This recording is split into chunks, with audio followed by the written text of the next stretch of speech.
नमस्कार जी, मैं एक्चुअली से हिमांशु शर्मा। आज एक वीडियो में है, कस्टमर है जिन्होंने हमसे प्लॉट लिया, दुकान ली है, उनका रिव्यू दिखाते हैं। क्या हम जो बोलते हैं क्या वो सच होता है या झूठ होता है, क्या यहाँ पे सेटिस्फाई होते हैं पेपरों से, नहीं होते, ये विद प्रूफ के साथ हम आपको वीडियो में दिखाएंगे। मेरे साथ है हमारे ओम प्रकाश जी हैं, जो कि इन्होंने हमसे एक प्लॉट और एक दुकान ले रखी है। हमारे साथ नए कस्टमर भी बाहर भी बैठे हैं ऑफिस के, ये दयाराम जी हैं।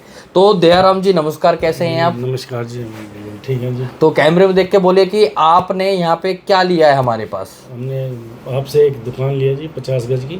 50 गज की आपकी रजिस्ट्री करा दी?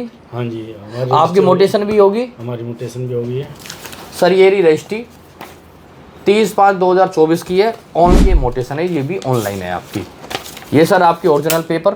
थैंक यू जी। क्या हम जैसा बोलते हैं कि 5102 रजिस्ट्री कराओ, ऐसी है या झूठ है ये? नहीं, ये बिल्कुल सच है जी। रजिस्ट्री के बाद पेमेंट देते हैं? हाँ जी। अभी भी बैलेंस है पेमेंट का? हाँ जी। आपने बहुत सी जगह देखा होगा कि भाई साहब पैसे जब दोगे, जब आपकी मोटेशन करवाएंगे, जब हम आपकी रजिस्ट्री कराएंगे। आपको पता होना चाहिए कि मोटेशन क्या होती है, दाखिला खारिज क्या होता है और रजिस्ट्री क्या होती है। रजिस्ट्री जो होती है वो जो सेलर है, जो परचेसर है, उन दोनों का समाधान होता है, यानी कि उनकी बातचीत पे लिखित में होती है। जो हमने पैसे दिए, जो आपने पैसे लिए, उनका समझौता होता है जी ये ज़मीन हमारी हो चुकी है। लेकिन असलियत में जब मालिक बनते हैं वो दाखिला खारिज से बनते हैं। दाखिला खारिज दो शब्दों का मिलके एक शब्द मिलता है, वो क्या होता है? दाखिला। यानी कि जिसने रजिस्ट्री कराई है उसका दाखिला कराना सरकार के रजिस्टर में, इंतकाल के रजिस्टर में, जिसे, और दूसरे बंदे जो पुराना मालिक है उसका खारिज कराना।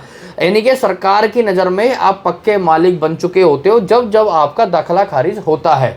और भाई साहब ज़मीन में ना कभी भी रजिस्ट्री से रजिस्ट्री नहीं उतरती, मोटेशन दाखिला खारिज से रजिस्ट्री होती है। तो हमेशा कहीं भी प्लॉट लें, रजिस्ट्री के साथ में दाखिला खारिज जरूर कराएं। संपूर्ण मालिक दाखिला खारिज से मिलते हैं। और भाई साहब हमने इन्हें पूरे पेपर दे चुके हैं बिना पेमेंट के।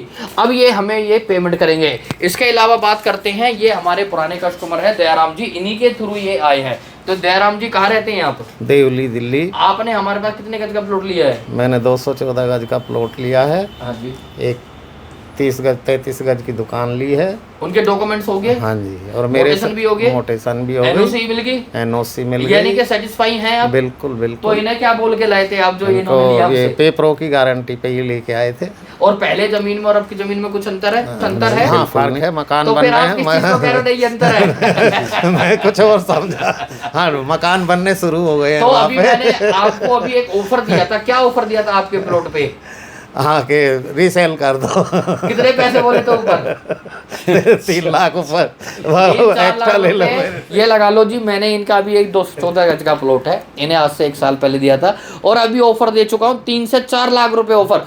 कोई डीलर नहीं देगा लोगों की, क्योंकि वो क्या लोगों को फंसाते हैं। बहुत से डीलर क्या होते हैं, वो कहते हैं भाई साहब आप मेरे पास प्लॉट ले लो और भाई साहब चक्कर काटते रहो। आपने सुना होगा, बहुत सी जगह देखा होगा, लालच में क्या होता है 50 रुपये पर डे, 100 रुपये पर डे, 3 साल की किस्त, 5 साल की किस्त। भाई साहब मैं आपको एक चीज़ बता दूं, जमीन कभी नहीं बिकती, जमीन के बिकते पेपर। आपने बहुत सी वीडियो में देखा होगा कि भाई साहब प्लॉट ले लो, प्लॉट के साथ में एसी देंगे, स्कूटी देंगे, एलईडी देंगे, ये देंगे, वो देंगे।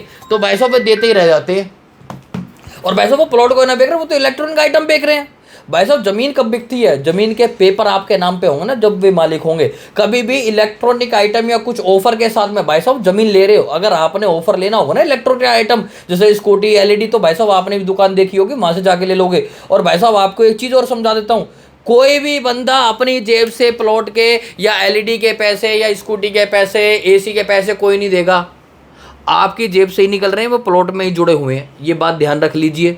दूसरी जमीन कभी भी लेते हैं, रजिस्ट्री मोटेशन पहले कराए भाई साहब। 3 साल 4 साल 5 साल की किस्तों पे मत लेना प्लॉट, जहाँ लोगे वहाँ फंसोगे। 2 साल की किस्तों पे भी मत लेना भाई साहब। उससे कहना भाई साहब 100 गज का मत लेना, 50 गज का ले लेना, लेकिन पेपर आप पहले करा लेना, रजिस्ट्री मोटेशन करा लेना। जमीन पे क्या देखना है?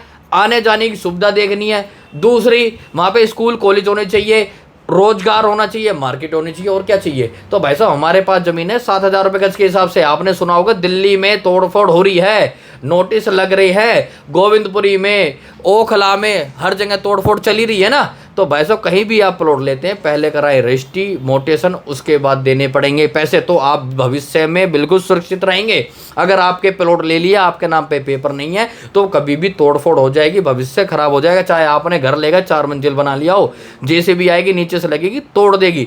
तो मैं यही कहना चाहूँगा आप इस सबसे कि भाई साहब रजिस्ट्री मोटेशन वाली चीज़ों को आप लीजिए और चीज़ों को मत लें आप।